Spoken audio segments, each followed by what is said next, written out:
Hello story lovers, welcome back to my channel possessive husband innocent wife part 21. Vishwanath, ఇప్పుడెందుకు అంత పెద్ద పెద్ద మాటలు మాట్లాడుతున్నావు? చెప్తున్నాను కదా, రియా చిన్నతనంతో అలా మాట్లాడింది, కానీ చంపేస్తాను అనగానే చంపేస్తుందా ఏంటి అని అడగడంతో ఎక్కడో ఉత్తర భారతంలో ఉన్న సిద్ధాంతి గారికి కూడా మా కుటుంబం మీద పగ ఎవరికి ఉందో తెలిసిపోయింది రాజేందర్. ఆయన మా మీద పగ తీర్చుకుని దాడి చేసేది ఎవరు అని చెప్పాడో తెలుసా అని అడిగాడు విశ్వనాథ్. కొంపదీసి మా పేరు చెప్పాడా ఏంటి అని స్మిత కంగారు పడుతుంటే, మీ అబ్బాయి మీద మనసు పారేసుకుని మీ అబ్బాయికి వేరే పెళ్లి చేయాలనుకోవడం తెలిసి తనకి దక్కకుండా వేరే అమ్మాయికి దక్కుతున్నాడు అన్న ఉక్రోషం తట్టుకోలేక ఒక అమ్మాయి దాడి చేయబోతోంది అని చెప్పాడు. ఇప్పటి వరకు నా కొడుకు మీద మనసు పారేసుకున్నానని మా వరకు ఎవరూ రాలేదు. ఇంకొకరికి దక్కకూడదు, తనకి మాత్రమే దక్కాలి అన్న పంతం కలిగిన అమ్మాయిగా నేను చూసింది నీ కూతుర్నే. ఇది కూడా లేకపోతే మా అందరికీ అనుమానం ఉంది మీ మీదే అని.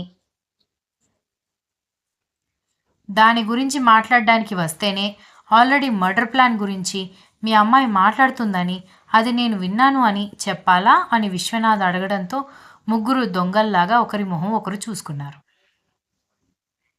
వాళ్ల ముగ్గురిని చూసి, మిమ్మల్ని ఇలాగే వదిలేస్తే మీరు నిజంగానే ప్రాణాలు తీయడానికి కూడా వెనుకాడరు. ఇది మా అనుమానం వరకే ఉండి ఉంటే నేను పట్టించుకునేవాణ్ణి కాదు రాజేందర్.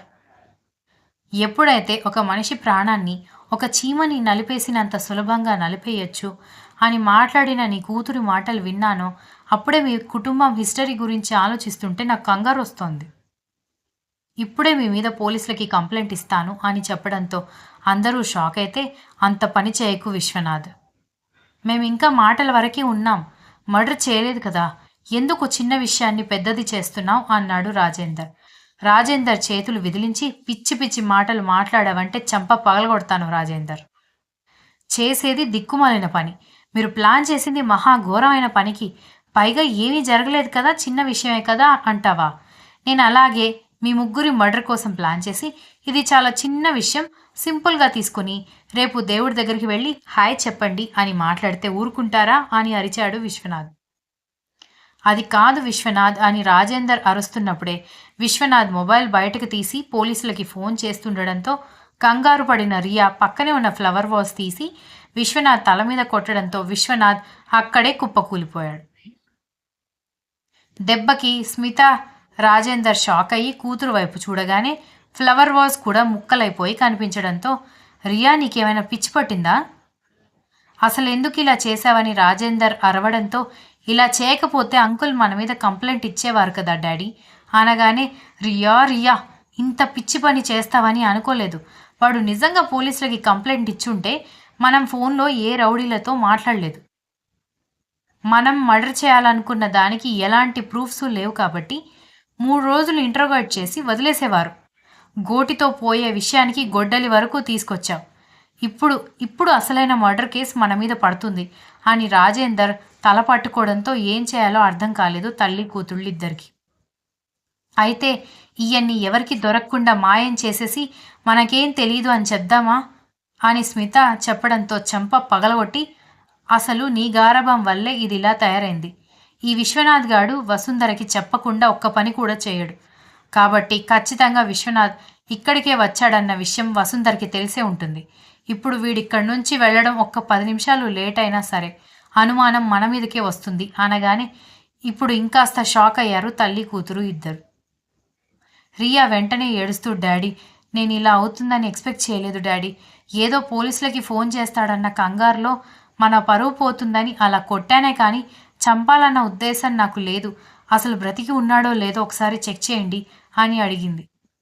రాజేందర్ విశ్వనాథ్ ముక్కు దగ్గర వేలు పెట్టి చూసి గాలి ఆడుతూ ఉండడంతో, అమ్మయ్య బ్రతికే ఉన్నాడు, కానీ వీడు స్పృహలోకి వచ్చినా మన పేరు ఖచ్చితంగా చెప్తాడు, నాకేం చేయాలో అర్థం కావట్లేదు అని కంగారు పడుతూ ఉండడంతో, ఇంకా వేరే దారి లేదండి, విశ్వనాథ్ గారిని వాళ్ళ ఇంటికి పంపించేసి మనం ఇక్కడి నుంచి పారిపోదాం, మనకి మెక్సికోలో సొంత ఫామ్ హౌస్ ఉంది, మా అన్నయ్యకి సొంత కంపెనీలు ఉన్నాయి, అక్కడ వాడి దగ్గర పార్ట్నర్షిప్ తీసుకొని అక్కడ సెటిల్ అయిపోదాం అని చెప్పడంతో, ఇప్పుడు ఇంతకంటే మార్గం లేదు అంటూ వెంటనే డ్రైవర్ని పిలిచి విశ్వనాథ్ని హాస్పిటల్కి పంపించేసి వెంటనే సామాను మొత్తం పనివాళ్ల చేత సర్దించి అదంతా 1 వీక్లో ఫారెన్కి షిఫ్ట్ చేస్తామని షిఫ్టింగ్ కంపెనీ వాళ్ళు చెప్పడంతో వీళ్ళు ముగ్గురు ఆ రాత్రికి వెళ్ళిపోతే విశ్వనాథ్ హాస్పిటల్లో ఉన్నాడని ఫోన్ రావడంతో బయలుదేరారు అందరూ.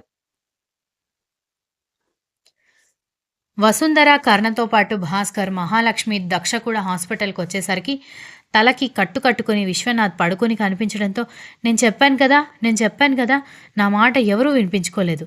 గండం ఎఫెక్ట్ ఇదంతా అని దక్ష చెప్పేసరికి కర్ణ ఇరిటేషన్తో కళ్ళు మూసుకుని నీకేమైనా పిచ్చెక్కిందా అని అరిచాడు.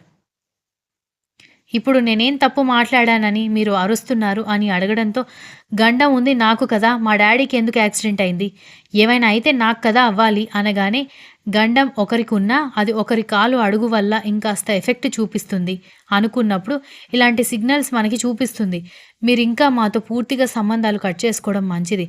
లేకపోతే ఈరోజు అంకుల్కి అయింది, రేపు ఆంటీకి, ఆ తర్వాత మీకు ఇదంతా నా వల్ల జరుగుతుందంటే నేను తట్టుకోలేను అంది దక్ష ఏడుస్తూ. మీరు మీ అమ్మాయిని తీసుకుని బయటికి వెళ్ళండి, అది నా కళ్ళ ముందు ఉందంటే దాన్ని ఖచ్చితంగా చంపేస్తాను అని కర్ణ సీరియస్గా చెప్పడంతో అసలే వాళ్ళు బాధతో ఉంటే మధ్యలో నీ పిచ్చి వాగుడేంటే, నువ్వు మౌనంగా ఇక్కడే కూర్చో అంటూ బయట కూర్చోబెట్టింది మహాలక్ష్మి. లేదమ్మా ఇదంతా నా జాతకం వల్లే అని దక్ష ఏడుస్తుంటే నువ్వు నోరు మూసుకో, కొద్దిసేపు ఏం మాట్లాడకు అని మహాలక్ష్మి తిట్టడంతో దక్ష ఏడుస్తూ కూర్చుంటే విశ్వనాథ్కి స్పృహ రావడంతో daddy are you all right అని కర్ణ తండ్రి చేతులు పట్టుకుని అడగడంతో ఎక్కడున్నాను అని అడిగాడు విశ్వనాథ్. హాస్పిటల్లో ఉన్నారు డాడీ, మీకు యాక్సిడెంట్ అయిందని ఫోన్ రావడంతో హాస్పిటల్కి వచ్చాం, మీరు ప్రాపర్గానే డ్రైవింగ్ చేస్తారు కదా, ఏమైంది అని కర్ణ అడగడంతో వాట్, నాకు యాక్సిడెంట్ అవ్వడమేంటి, నా తల మీద ఎవరో కొట్టారు అని చెప్పడంతో వాట్ అన్నాడు కర్ణ. అవును, పిచ్చి పిచ్చి పనులు చేసి మా ఫ్యామిలీకి ప్రమాదం కలిగించొద్దు అని మాట్లాడడానికి రాజేందర్ వాళ్ళ ఇంటికి వెళ్ళేసరికి దక్ష మీద రియా మర్డర్ ప్లాన్ గురించి మాట్లాడుతూ ఉండడంతో అది విని నాకు చాలా కోపం వచ్చింది అనగానే వసుంధర, మహాలక్ష్మి, భాస్కర్ షాక్ అయ్యారు. కర్ణ కళ్ళు ఎర్రబడ్డాయి. ఆ విషయం తెలిసి నాకు కోపం వచ్చి వాళ్ళని బాగా తిట్టి పోలీసులకి కంప్లైంట్ ఇద్దామని మొబైల్ బయటకి తీశాను. వెనుక నుంచి నా తల మీద ఎవరో కొట్టారు. స్మిత, రాజేందర్ ఇద్దరూ నా ఎదురుగానే ఉన్నారు. అంటే నా తల పగలగొట్టింది ఖచ్చితంగా రియా అయ్యి ఉంటుంది అనగానే అమ్మో ఇంకా నయం, ఈ విషయం బయటపడుతుందని వాళ్ళు ఇంకా ఎలాంటి క్రూరమైన నిర్ణయం తీసుకోలేదు అని అంది మహాలక్ష్మి. కర్ణ బయటికి వెళ్తుంటే ఇప్పుడు ఎక్కడికి వెళ్తున్నావురా అని వసుంధర అడిగేసరికి వాళ్ళు జస్ట్ తల పగలగొట్టారు, నేను అంతకు మించి లెసన్ నేర్పించడానికి వెళ్తున్నాను అని కర్ణ చెప్పేసరికి ఇది హింస ద్వారా పగ ప్రతీకారాలు తీర్చుకోవాల్సిన టైం కాదు కర్ణ, నీకంటే ఎక్కువ కోపం నా భర్త మీద చేయి చేసుకున్నందుకు నాకు ఎక్కువ ఉంది, కానీ సమయం సందర్భం అనేది ఉండాలి అని వసుంధర చెబుతున్నా ఆ సమయం సందర్భం వచ్చే వరకు నేను ఆగను అంటూ వెళ్ళిపోయాడు కర్ణ. దక్ష, కర్ణ ఆవేశంగా బయటికి వెళ్ళడం చూసి ఆంటీ ఆయన ఎక్కడికి వెళ్తున్నారు అని అడగడంతో అదేమీ లేదులే, కానీ నువ్వు కొంచెం ఇక్కడికి వచ్చి ఆ దానిమ్మ పళ్ళతో జ్యూస్ తీసి ఇవ్వు, నేను డాక్టర్తో మాట్లాడొస్తానని వసుంధర వెళ్ళిపోవడంతో దక్ష జ్యూస్ తీస్తూ కూర్చోవడంతో విశ్వనాథ్ తల నొప్పిగా ఉండేసరికి కళ్ళు మూసుకున్నాడు. కర్ణ కారుతో సహా గేట్కి డాష్ ఇవ్వడంతో గేటు 2 ముక్కలుగా చెల్లా చెదురుగా ఊడిపడి కారు కూడా కొంచెం డ్యామేజ్ అయితే కర్ణ వెంటనే కారు దిగి వెళ్ళి డోర్ తన్నాడు. కానీ డోర్కి ఉన్న తాళం కప్పు కనిపించడంతో ఆవేశంగా డోర్ తన్నేసరికి డోర్ ఊడిపోవడంతో లోపలికి వెళ్ళి చూసేసరికి ఇల్లంతా ఖాళీగా దర్శనమిచ్చింది.